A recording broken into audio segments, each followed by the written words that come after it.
South Shore neighbors. You are listening to Talk Real Estate Roundtable.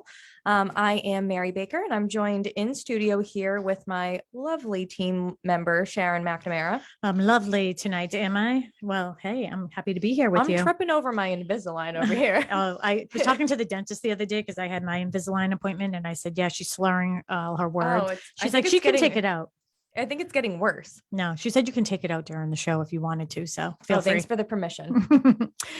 So you are listening to Talk Real Estate Roundtable. Again, you have Sharon and Mary here tonight. Unfortunately, Melissa isn't able to join us tonight. Not unfortunately, she's just so busy. She is so busy. Yeah. So she actually has to do her continuing education class tomorrow. So she'll be in an all-day class with Charlie Burke from Mass Academy of Real Estate in Braintree.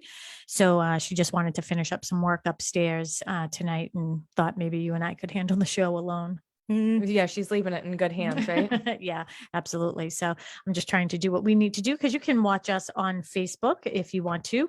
You can go to my feed, which is on my page, Sharon Costa McNamara, and you should be able to find us live there. Our South Shore neighbors, you are listening to Talk Real Estate Roundtable. And I don't know what that is all about. I'm sorry. I don't know what I just did. Which we're just doing a little bit of a playback there. I don't know what that was. Anyways, we are live. So you can find us on Facebook, and Melissa is getting us out to all the other pages and everything. So hold on one sec. All right. You want to tell everybody what we're going to be talking about? You are the techie one. So. Yeah, tell everybody what we're talking about tonight. We're picking it up from where we left off last week. Yeah. So last week we started to dabble into the different types of listings. And we talked a lot about agency. So I figured we could do a brief rundown of what agency is, very, very briefly, and then go right into the different style of listings. And when we're talking different styles, it's more, we're not saying anything is wrong with any of them. What we do versus what another company might do is just their own style. But it's kind of nice to know what your different options are and what the lingo means behind the different types of listings, quote unquote. Yeah. Last week, when we started this topic, we actually started talking about agency. Yeah. So do you want to just give our listeners a quick recap about agency? So what we were initially talking about is just, I think Sharon was, and I always say that she's the best one at explaining all of this because she's been in it so long at this point. But there's a difference between designated agency, dual agency. Our office, so Boston Connect Real Estate, is a designated agent, meaning the one agent that you are working with is representing you solely. A seller's agent, a buyer's agent. And I think that gets confusing too. A lot of people don't, and this is just a little side note, a lot of people don't think if you're a buyer's agent, you can be a listing agent. And if you're a listing agent, you can be a buyer's agent. But it's just a title as to whom you're representing at that given point in time. So that's how I always describe it. Yeah. Right. Yeah, absolutely. So, so agency is really important in the state of Massachusetts. It's something that we have to bring out. We have an agency disclosure agreement, and upon the first meeting that we have with a client, where we have to bring that out. You dropped a knowledge bomb on me last week saying that now it's via Zoom too. Yeah. So there's a new form that and that's I was wondering if something like that was ever going to come out, just given that we are doing a lot of these meetings, not so much. We're kind of seeing it go in the other direction now, but in the height of, COVID 2020 and 2021, I mean, I didn't meet some of our clients in person until the very, very end. But it's nice to know that they're making accommodations to consider electronic meeting as a meeting. Absolutely. Because it is the first time that you talk about a house. So you just have to be careful, especially, a lot of people will go to, an open house, and they tend to spill the beans a lot when they're in those open houses, by the way. Just talk less. That person who's doing that open house is representing the seller of that house. So anything that you tell them that's personal, confidential, or financial has to, by law, be we have to inform the seller about that. If you're represented, then of course none of that information can be shared. But let's we'll take some calls tonight as well. George is in studio and he is at WATD in Marshfield. We're in our home studio here in Pembroke, right in Pembroke Center, across from Stop and Shop in the center. And we are on air. We have our fancy light in the window. You like that? I was really wondering where that light was coming from. And Yeah. I knew Mark had changed out Yeah. the light that's above us, but I didn't know that we had this fancy, Yeah. like little on air. Yeah. It's like we're in a real Yeah, studio we're in a right real now. studio right now. So it's funny that every time you hit that. So what we were going to, I forget what we were discussing right there. Just agency. Agency, yeah. So we'll take calls. That's what we were saying. 781-837-4900. Yeah, we really do have a hard time doing this without Melissa, don't we? I'm like all over the place. Yes, because I can't keep you on track. I know. I've been trying for 10 years. It hasn't happened yet. It's been one of those days for sure. 781-837-4900. If you have any questions for me and Mary regarding real estate, it doesn't have to be about this topic, but if it is, that's great. But if it isn't, that's okay. We had a great caller last week, Tom from Kingston, my good old buddy, was listening in. So again, let's dive right in. So let's just talk about the big one. Okay. So I know Bonnie from Pembroke called last week and she won the gift card. I don't know if she ever came by the office because she knew what a FSBO was, right? For sale by owner. Let's talk a little bit about that. Oh, we're gonna go. We're backwards. just gonna go right into it because you know what, we always run out of time, so we might as well save the best one for the best one that's sort of controversial, for that. You know what I mean? To make sure. Yep. So when we did the gift card and for sale by owner, so FSBO, FSBO. It's I don't know. We're hearing something anyway. It's essentially what you think of. You're selling your house on your own and you're taking that for sale sign that maybe you bought at Ace Rocky's Hardware and putting it in your yard with your number on it and saying, hey, everybody, please call me. I'm trying to sell my house. Yeah. It's the most basic and simple as a for sale by owner gets, right? Yeah. And so here's the thing. I know with low inventory, I would say that the general perception is that our job is very easy these days. And that, all they do is put a sign out there and then it just sells, which we know as real estate agents is not true. And I know you have some statistics on, how real estate agents are able to actually get you more money. I know people are trying to save the compensation. But now we're not just real estate agents. I mean, I started 20 years ago and I was talking to Trish and Nick Flynn were in the office, this week. And I was discussing with them about, the show and for sale by owner. And, I don't know what that is. So we were discussing that and Nick was like, yeah, we're not just real estate agents anymore. We're, the marketers and like all these other things that we have to do on top of being a real estate agent. I mean, being technologically savvy is very important right now. So we're all these other things, but I know Trish had a good example that one of her clients had seen a homeowner that was selling his own house in a town close to where we are on the South Shore. I see. I feel like this is so incredibly vague. Yeah. So there was a homeowner once that was selling a house in a town that is close to us. Yes, it was on the South Shore. And Trish called and said, my client is interested in your property. Will you be compensating a buyer's agent? And the homeowner said, if you really cared about your buyer, you would just introduce your buyer to me and let me just work with your buyer. Like, why do you have to be involved in all of this? And Trish, who we all love, I can only imagine what she said. Yeah. She was like, I'm just trying to make a living. This is what my full-time job is. This is what my full-time career is with my husband. They're a team. We're just trying to do the best for our clients. And maybe the best for your client is that for sale by owner, but Mr. For sale by owner, if I'm going to introduce you to my buyer, are you willing to compensate me for the time and effort that I've put into working with this buyer for the past year and a half? You want to give me his number? Exactly. You can call him and think about it. The time, the energy away from your family, your friends, other clients, your gas, you wear and tear on your car, driving all over the place. You're driving from It's here. especially hard to be a buyer's agent right now. So it is so difficult. And I don't know. I just found that comment to be rude, but then I thought, well, that's the perception that a lot of people have. I'm just going to put the sign out there myself and do it myself. So everybody says it's so easy. So why not? Yeah. And then, okay, so you want to put the sign in the yard and you want her to hand over her client that she's been working with forever. So yeah, it doesn't work that way. So here's some of my thoughts on this. Again, you can call in 781-837-4900. We'd love to have an intelligent debate about it. Yes, we would. And, you can say that maybe I'm wrong. You can say that maybe I'm right, but whatever. I feel as if I can, I think George is trying to call us. So one thing that I always think of, and we do actually quite often work with for sale by owners.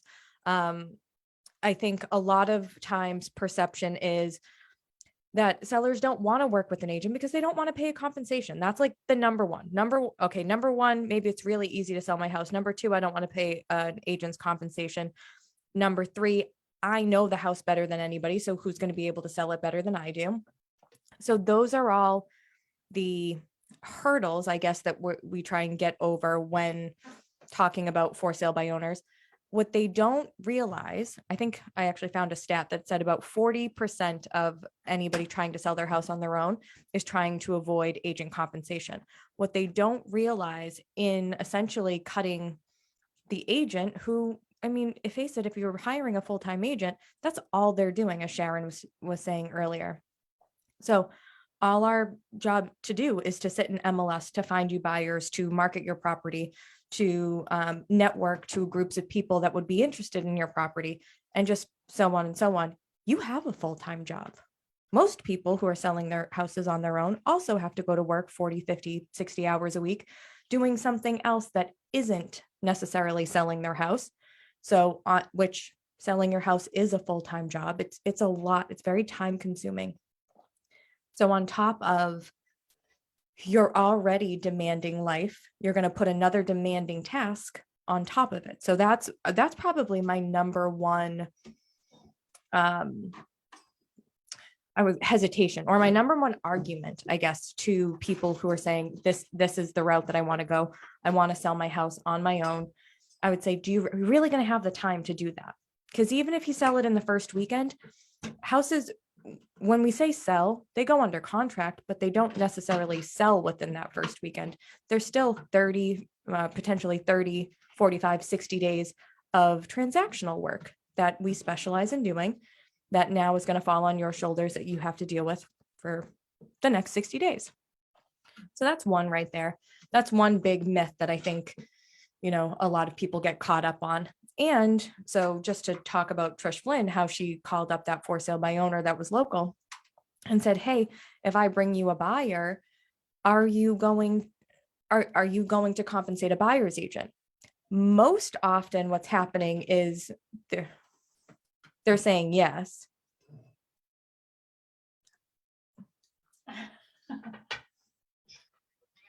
Yeah, we are. Can you hear us? We're here. We're here.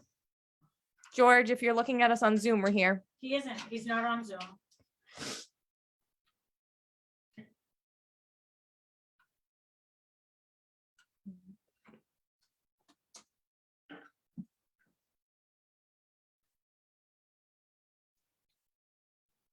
Do you want me to call him?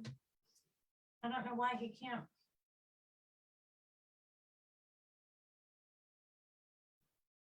He's getting no signal.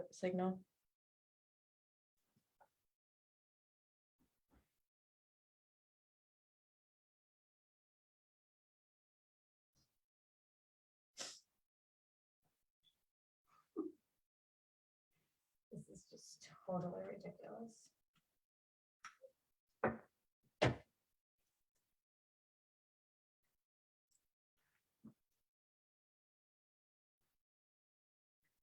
He said he's waiting in queue, but Tell him, I don't know why he can't hear us, why it just stopped. he said,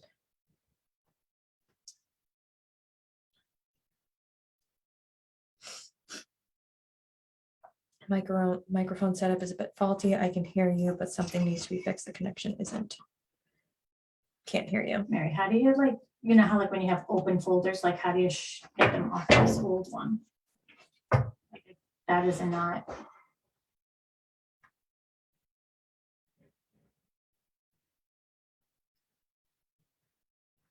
No. So you like this? Because That it's was not, it. That was it. because it's not going through there.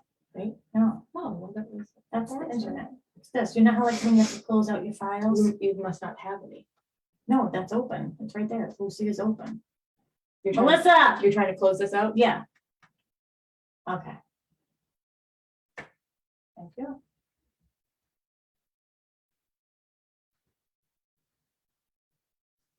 Unable to start audio hardware.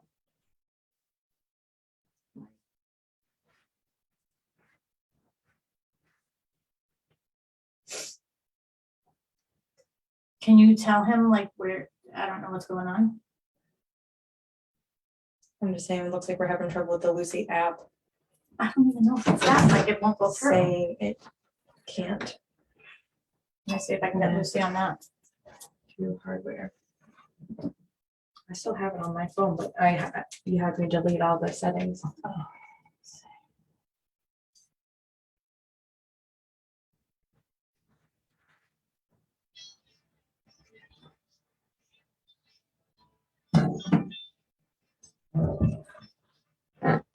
Are you there? All right, I don't know what happened. All right, thank you. I'm gonna say brief interruption while Mary took out her Invisalign. Yeah. And we're back. Sorry for that little interruption that we had there. And we're just going to keep on talking as if nothing ever happened. So you are listening to Talk Real Estate Roundtable. I am Sharon McNamara. I am the broker owner of Boston Connect Real Estate. I am joined tonight with Mary Baker. She is my team member and my right hand everything. Melissa Wallace is not able to join us tonight. She is Checking on us from upstairs. She's checking on us from upstairs. She's like the one night that she Guys, I lets just us- wanted one day she's to like, have a break. I left the kids alone and they messed it all up. We're good, Mom. We're good. So Melissa has a CE class all day tomorrow, so continuing education. So she won't be joining us tonight. We're just going to hop right back in. So Mary was talking about for sale by owners and the perception of sellers, why they think they don't need us. So why don't you do a little recap on that? If you want to call us, 781-837-4900. So what I was saying is if we're taking Trish Flynn's perspective of Mr. Seller, I'm going to call you up. You're doing a for sale by owner and I'm going to bring you a buyer. Are you willing to compensate a buyer's agent? So the number one objection that for sale by owners tend to have is that they don't want to compensate any type of agent. Most often the conversation with that seller is going to go, well, absolutely. If you bring in your buyer, I will be more than willing to compensate you. So the objection as to, I don't want to work with an agent, I don't want to pay a compensation goes right out the window because most for sale by owners do end up working with an agent in some type of capacity. Yeah, I have a couple things to say about this. Okay, All I took right. out my Invisalign. I'm just Yeah, you sound good. And now you're not slurring. But here's the thing. This is how I feel about, for sale by owners. And again, there are many people out there. Are you capable of doing it? Sure, 100%. Some people are like, oh, you just have to get an attorney. That's great. If you want to do it on your own, that's really up to you. But don't use real estate agents as your venue to get all the information that you need, because there's nothing more infuriating to me than that. So what you're saying is don't call up the real estate agent and say, hey, I'm just looking to have a market analysis on my house so I can sell it on my own. Yeah, don't waste my time. Yeah. And I hate to put it that way, like everybody who knows me knows I am very willing. I talk people out of selling their house a lot, right? If I don't think it's a good financial decision for them, I will let them know. And you also are very passionate. I am very passionate. And you're gonna get passionate. I am. I'm getting a little frustrated right now, but I think it's just because I just want more respect for our industry, more respect for it's a profession. It's a professional industry. There are so many full-time agents in our area. It doesn't matter. Hey, Boston Connect, I think, is a great company. But you know what? I've worked for several other great companies, and I think that there are many great companies out there. We're very fortunate on the South Shore. We have a lot of great, great agents. The only difference between us is maybe the way we do things and the color of our logo. Okay. And we're friends with a lot of them. But if you're thinking about doing a for sale by owner, do your own research, do your own stuff. Because honestly, when I do an analysis for people, I'm going to your house, I'm spending an hour, maybe sometimes more, because you're asking questions throughout the process. Then I am putting together all of the comps and all of the information on getting the value of your house. Then I'm meeting with you via Zoom or in my office, reviewing all that information with you. I potentially have a good 6 hours into this or more to give you the information that you need. Now, I'm happy to do that for people who are like, I'm not sure if I'm going to sell, blah, blah, blah. Or is it the right thing for me to be doing right now, which we've done shows on? Yeah, exactly. But if you know in your heart of heart, I'm just going to sell it myself, but I'm going to see what the top agents in the area say the value of my house is. Please be considerate. And then I'm going to list it for 20% more. Yeah, exactly. Well, one thing that they don't even realize too is like all the sold comps that we're looking at in MLS, they have a compensation. So let's just say it's, the listing contract is 5 apples, right? Because we can't talk about for whatever, I forget what it's called, but anyways, antitrust laws, can't discuss commissions, but I can say, let's just say it was 5 apples, right? Well, if your house sold, if it was on the market for 500 and it sold for 500, I, as a buyer's agent, think the value of your house is 500 less the 5 apples. Makes perfect sense. Yeah, because you know what? That's the compensation that went to the agents, right? But that to me is just sort of sneaky that you're going to take that time away from my family. You're going to take that time away from my other clients. You're going to take that time away from me being sane and being able to like sit on the floor and play with my puppy. Like the things that I really I just want to play with my puppy. But do you know what I mean? I do, but there's also something like, so to drive home that point, there's also something to be said about, take your 6 hours, the 6 physical hours that we're saying, and we're grossly underestimating what that time frame is. But there's also something to be said about local knowledge and preparation and the advice that an agent is giving throughout the process to ultimately save their client money. Like that is truthfully the goal. As a listing agent, you're trying to sell the house for the most amount of money in the quickest amount of time that is, that's the ultimate goal. Whatever their timeline is. Well, whatever is best for the seller, and vice versa for even a buyer. As a buyer's agent, you're trying to get the house for a price that is fair and reasonable to all parties. You want you want the seller to be happy because you want negotiations to go well. You want the buyer to be happy because you want them to be, happy in the house and feel as if they got, a good price for it, and they won, they got the winning bid. Yeah. So agents aren't like looking to make, I don't know, at least none of the agents that we work with or the agents that we are ourselves are looking to make a buck, Yeah. I mean, no, this is our career, this is our reputation. In our reputation for sure. And, we all tend to have a very high moral compass, which is important. You got me fired up. Yeah, because it's so frustrating. So I'm thinking of a time, probably must have been like 5 years ago, and think about it. You know what I mean? It's just like you had opened the business 5 years ago or 6 years ago at that point, you know what I mean? And, very busy here, growing the office, doing all kinds of things, spending time with other clients, have 2 kids in college, just trying to be a human, because we're working 7 days a week. Everybody else is working Monday through Friday, 9 to 5, and they have weekends off, so anytime that you're taking away from us, it's really a bummer that you would do that. So this one in particular, I remember it was in Pembroke, and it was a colonial style home. And I went in and the person was referred to me. So we had, sort of have that immediate sort of connection type thing. Went through the whole house, did a whole analysis. As I'm going through the house, I gave staging tips because I'm a certified staging professional as well. I gave staging tips. I gave all kinds of tidbits, you know what I mean? Like, because he really gave me the impression that he was going to be listing his home with me. Yep. That's the part that bothers me. Yeah. He knew in his head that he was not. He could have shut me off. He should have said, maybe you shouldn't tell me all this, or I don't want to be wasting your time. People will say that to me. Oh, Sharon, I don't want to waste your time. I'm not sure if I'm going to sell. And I'll be like, no, I'm happy to do that for you. It was sorry. Side note, it was funny. We actually had a buyer meeting here last night. And the first thing that she had said to me, she was like, well, I'm not in any rush. And I was like, well, no, we don't have to be in any rush. And she goes, well, my parents told me that if you don't buy something, you're going to kick me to the curb. I go, no, we don't do that.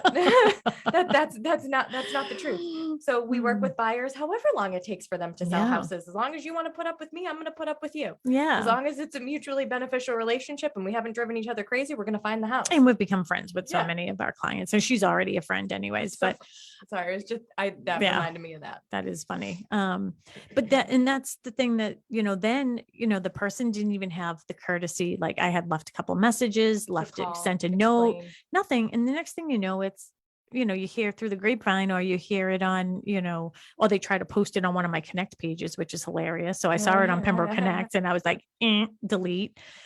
Hey, sorry, I got the magic power of the button there. So, but went and did a for sale by owner. And the thing that irritated me the most was the pictures, all the staging tips I gave. Yeah. Took on every single one of them. Now, I was talking to Michelle. Michelle Fay is one of our full-time agents here at Boston Connect Real Estate. I was talking to her today and she had a buyer client that she was showing. She said the towns. If You're like, where is that? If you gave me $100, I wouldn't have never been able to tell you they were actually towns in Massachusetts. This is how far she had gone, but they decided to put their search on hold and they sent her a gift card to a restaurant. Nice. Classy. Anyways, I did get fired up there. If you want to sort of calm down my nerves or if you want to sort of have, a little debate and discussion about this, I'm happy to do so. 781-837-4900, or you can connect with us on Facebook. Well, really can't because I can't see my phone. Well, I think so on that. I don't know. Oh yeah. I didn't know where your phone was. On that, I think there are different types of for sale by owners, right? So there's the for sale by owners that maybe they have a friend of a friend who's in real estate or sold real estate at one point in time and they're getting advice and they're like, hey, I'm going to walk and talk you through it. That instance, I can tell you the real estate industry is ever changing. So if they're not in it 100%, even I'm not saying anything about part-time agents, but there is a difference between doing this part-time and doing it full-time. 100%. It's just, it can be all consuming. Like you were saying, we're working 7 days a week. And but we're happy to. I'm happy to show houses on Saturdays and Sundays. But what about like when you're in a transaction with somebody and they're the buyer's agent, let's just say, and it's like, oh, well, I'm all the way up in Canton and I work from Monday through Friday, 9 to 5. And I don't really want to get in the traffic afterwards. So would you mind would you mind me picking up the check, or would you mind my client dropping off the check? Would you mind doing all the work? Do you mind if I don't go to the home inspection? Then they're not doing any of the work. And again, how is that loyalty to your client? Your fiduciary responsibility is to your buyer. Well, that's why I think the interview process with any agent should be extensive. If that's the route. And I feel like with some of your for sale by owner clients, they have a bad taste in their mouth from agents.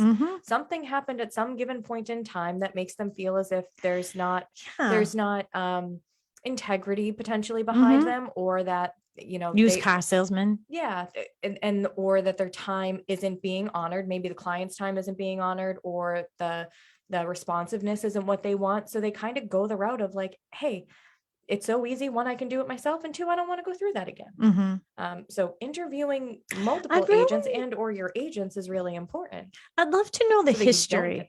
I'd love to know the history of real estate agents, because in all reality, it is one of the biggest financial decisions that a human is going to. By the way, it's tough being a human. I discussed this with my mother the other day as I was cooking.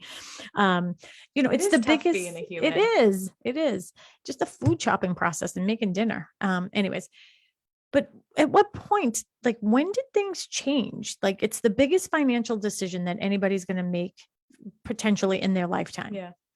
Buying a house, selling a house, just all kinds of things, and I don't understand why our profession isn't taken more seriously. Well, when did it go awry? I can't tell you when it went awry, but I think some people probably feel as if is licensing, right? Is licensing really lax and really easy? Can anybody get their real Yeah. estate license? Yeah, anybody can. And I think it should be tougher. Oh, I totally agree with you.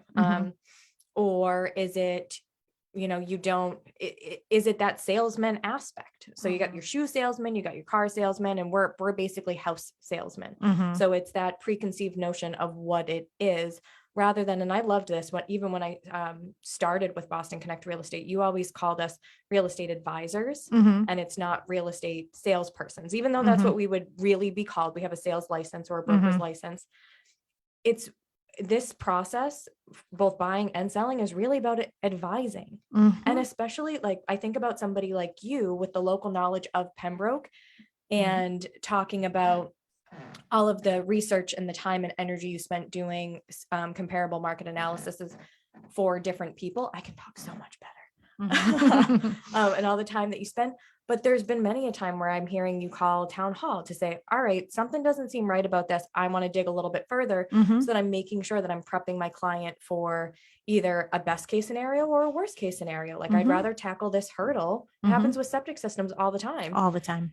And that's something that and I know we're harping on for sale by owners, and it's not that like we're saying, oh, they're all evil. No, they're not. It's just how they're handled. And I do, even as a buyer's agent, I get weary when I have a buyer who wants to see a for sale by owner. I was like, expect this to be emotional. Yeah. Maybe we'll make it happen, but expect that it's going to be a lot more emotional than if I had another real estate agent on the other side that takes out the emotion, just removes themselves and kind of sets, because truthfully, I guess I look at us as the people who set the tone for how the transaction is going to go. If you react super, you go to home inspection with your buyer client and you're running through being like, this is wrong, this is wrong, this is wrong, this is wrong. Oh my gosh, I can't believe that they did this. Then your client's going to feel that anxiety and do the same thing. And then if you as the seller's agent go to your seller and say, hey, they were super rude during the home inspection. They did this, they have no idea what they're talking about. How's your client going to react? Yep. Well, definitely. That should be a whole show in itself, how the real estate agent sets the tone. This show took on a different meaning because we know, as it did last week too.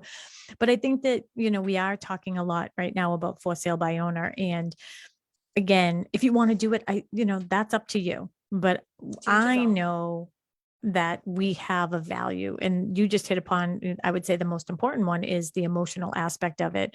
We take out the emotions. My job is very clear and simple to me when I'm a listing agent is I have to get you the most amount of money in the time period that works for you with the best conditions. So that's what we're working towards. Now, we had a couple situations last year and the year before where a couple people were thinking about doing a for sale by owner. So I said, you know what, your father-in-law, your dad, love him to pieces. This was in Halifax, the one I'm thinking of. And I said, all right, well, what do you think the value of your house is? And I generally don't even ask people that, and gave me a number. And I said, okay, let's just say it's 500. I was like, all right, great. Somebody comes to you directly and says, hey, I'm willing to give you 525. I said, would you accept that offer? And he's like, yeah, right away. Like no brainer.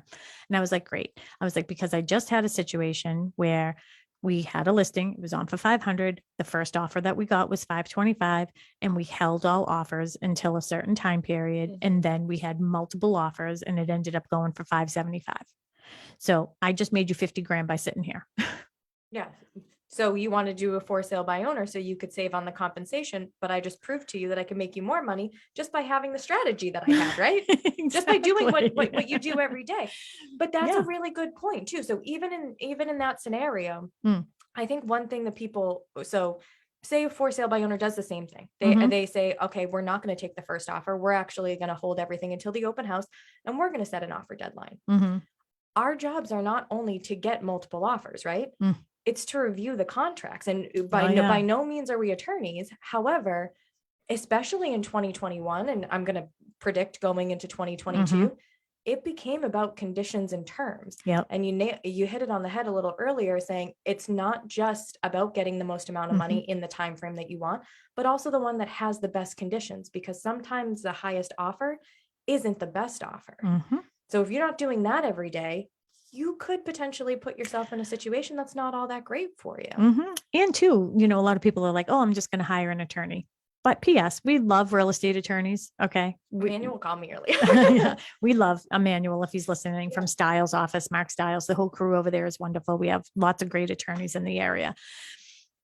If they're going to do a transaction for you, they're not going to be doing this negotiating and looking into things the way we did. So last year, we got that one house. I mean, every house had multiple offers, but one in particular had 40 offers. One of the offers was $225,000 over asking. It had no home sale contingency. It had no home inspection, no mortgage contingency. Well, all the research I do now, we went through 40 offers. We do a complete spreadsheet. We're looking at their list price to sale price ratio. We're looking at their loan to value ratio. We're looking at everything to see who is the best buyer for this house. And this one in particular sticks in my head because when I called the agent, the response was, oh, you called me at dinner. And I was like, would you like me to call you back? Like, I'm calling about an offer. And I asked her, okay, so your client doesn't have anything to sell. And nope, nothing to sell. And I was like, well, I happened to do a little research and I noticed that your client's house, because their address is on the contract and on their check. When I went into MLS, when I was investigating all the 40 offers, I noticed that their house is on the market in Dorchester and currently under agreement. Do they need that sale to go through in order to purchase this house? $225,000 over asking. No, they don't have to. I said, okay, then great. You put down 5% and I would like a 10% deposit for P&S. So if anything happens to that sale, you're going to potentially lose 10% if you're lying to me right now. And she said, well, you better call the loan officer. Called the loan officer. He's going back and forth. He was at a party. So I was texting him and then he ghosted me. And then the next morning he called me and he's like, listen, here's the truth. They have to sell that house in order to go forward.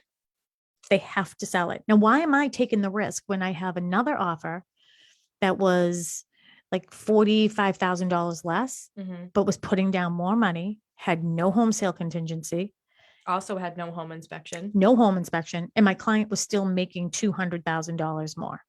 And it was a much more secure offer. Yeah. And our clients were great. They were like 100, whatever you say. But those are the things that we're really dissecting everything because I've been doing this for 21 years. Yeah. And I can always tell when someone's lying to me. You can, you do. You're like, something's fishy. I have a spidey senses. Well, we're just about 7 minutes of 7 already. So we're going to be ending our show pretty soon here. We were talking tonight about different types of listing agreements. We've really talked about for sale by owner tonight. We got into the emotional aspect of for sale by owner. Now we might as well just stay on this topic because we'll talk maybe a couple other things, unless you wanted to say, are there other things that you can think of? Like what are the benefits of having a real estate agent versus trying to do it yourself? So one we discussed was we take the emotional out of it. Two, we're much better. This is our job is negotiating. Yep. Have the time, energy, and skill set to be doing this full time. So you have a full-time representative.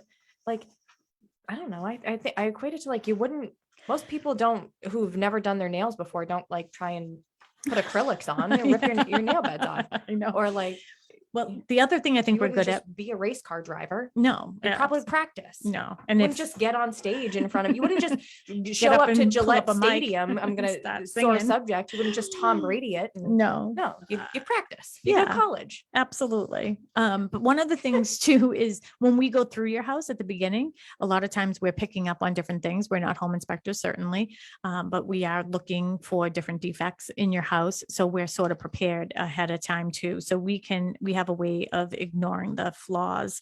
The exposure to legal risks. I mean, there are things that you can and cannot say, I know,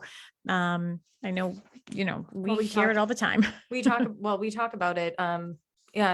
Fair housing laws. And we should probably do a whole show on fair housing and what it means and how stringent it is. And especially in the state of Massachusetts, people got to remember we are an attorney driven state. Yeah. So, and a tenant state. So, yeah. You're better at that stuff than I am. Yeah. Well, we landlord. We can ask some people to come on with us and we can talk about fair housing. Yep.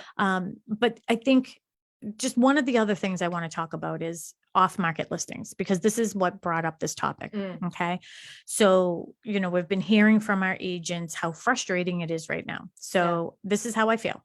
Personal. This is Sharon talking, that I've been through many markets. So if you think about it, I've been in 21 years. So I've seen 2 10-year swings, right? Because everything happens every 10 years, right? Desperate people do desperate things in desperate times. Yes. Okay. And right now, with low inventory, we're hearing more and more about, oh, I have an off-market listing. I have an off-market listing. Oh, don't use that agent because I have more access to off-market listings in my area. If you want to get into this town, you should be using me as your agent because I have off-market listings.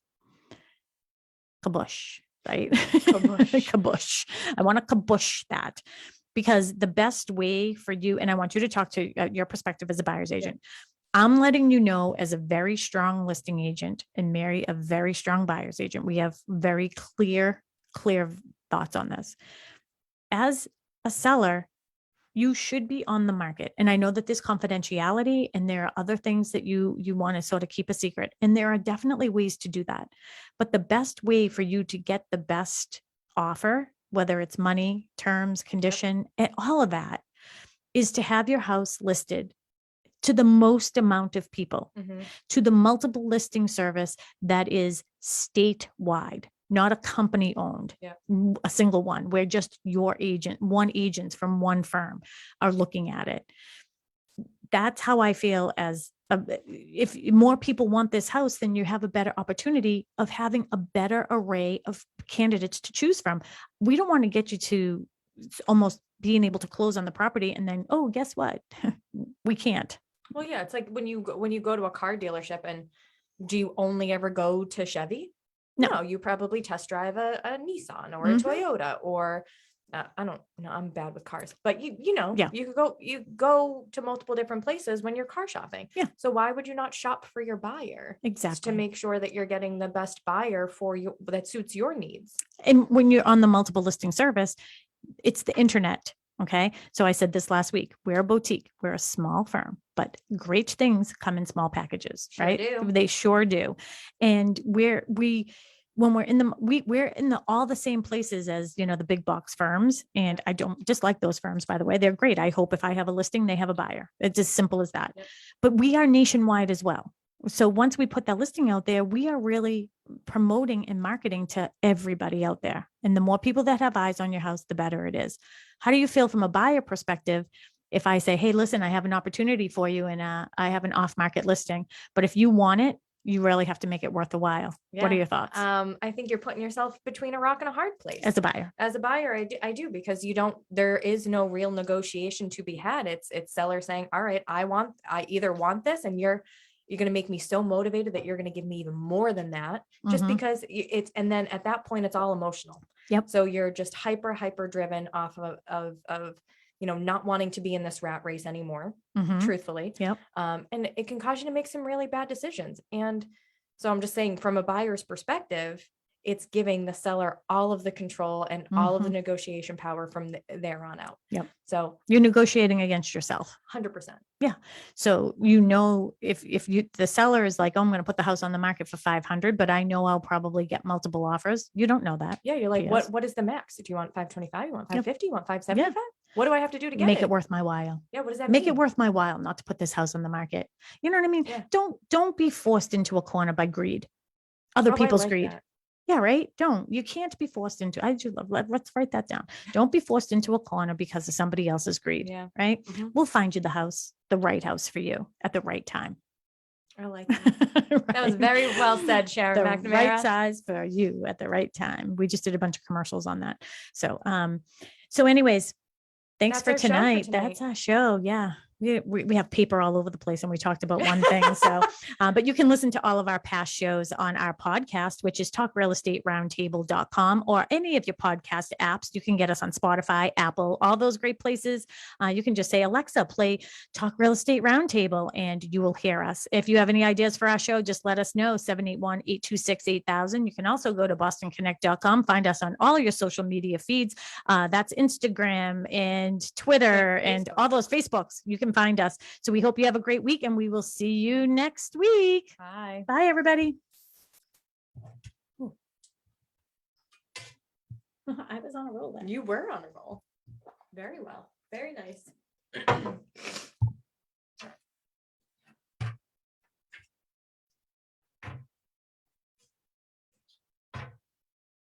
Thanks, George.